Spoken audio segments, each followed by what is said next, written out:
রাশিদ খানদের বিপক্ষে ম্যাচ জিতেও শতভাগ নিরাপদে নেই বাংলাদেশ। এখনও আছে ছিটকে যাওয়ার ঝুঁকি।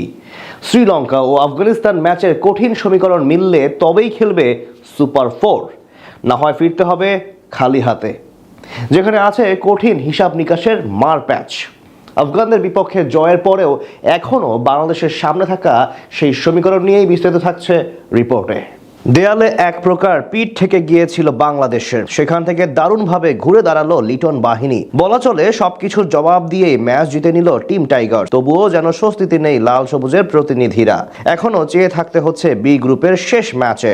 শ্রীলঙ্কা ও আফগানিস্তান ম্যাচের পরই বোঝা যাবে সুপার ফোরে যেতে পারবে কিনা টাইগাররা। সেখানে কঠিন সমীকরণ মিলাতে পারলে হবে বাজিমাত। আকাশ সমান স্বপ্ন নিয়ে এবার এশিয়া কাপ খেলতে গিয়েছিল বাংলাদেশ, কিন্তু সেই আশার পালে তেমন হাওয়া দিতে পারেনি লিটন বাহিনী। প্রথম ম্যাচে হংকংকে হারিয়েছিল দারুণ আধিপত্য বিস্তার করে।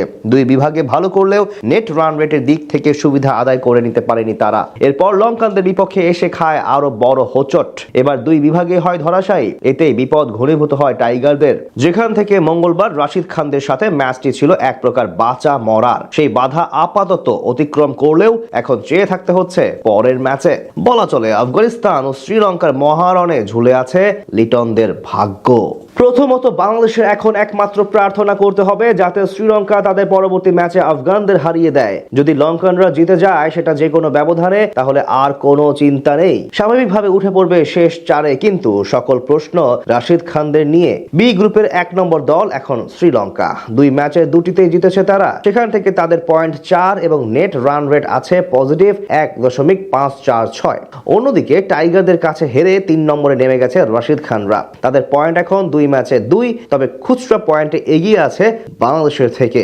আফগানদের নেট রান রেট পজিটিভ 2.150। বিপরীতে 3 ম্যাচে 2 জয় নিয়ে আপাতত দ্বিতীয় স্থানে আছে বাংলাদেশ, কিন্তু 4 পয়েন্টের সঙ্গে লিটনদের নেট রান রেট নেগেটিভ 0.270।